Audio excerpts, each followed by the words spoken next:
अवान साहब, आपकी जमात जो है, हालांकि इतने सारे वकला मौजूद हैं आप पार्टी के अंदर, और ये एक गुमान था सबको कि ना तो इलेक्शंस में कोई प्रॉब्लम हो सकेगा क्योंकि वकला आपस में बड़े कनेक्टेड होते हैं, बार काउंसिल्स उनके लिए आवाज़ उठाएंगी, और उसके अलावा कानूनी तौर पे भी आप लोग बड़े मुतहरिक होंगे। सो जो आप लोगों का मामला है, इससे पहले भी धांधली से मुतालिक, वो भी अभी तक अदालत नहीं लेके गए, और ये जो बात ये कर रहे हैं कि आप लोग बैट सिंबल वाली चीज़ के हवाले से लेके जा रहे हैं। माजरत के साथ मैडम, कैसे आप बात क्या कर रही हैं? कौन सपोर्ट करता हमें? हमारे साथ जो हुआ है इलेक्शन में, वहाँ पे कौन रुकता? जो सामने आता था, मैंने आपको बताया, उसको उठा के ले जाते थे। उम्मीद आपको सिर्फ पेशावर हाई कोर्ट से है?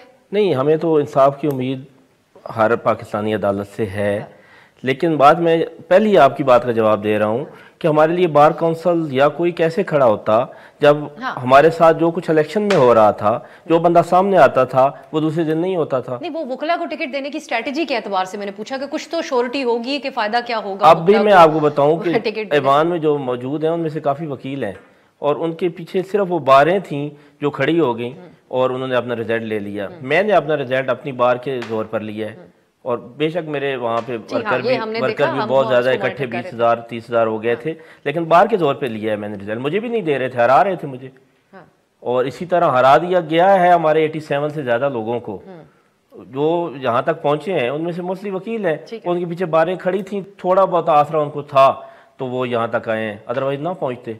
यहाँ तो शायद 10-15 लोग ही पहुँच पाते फिर।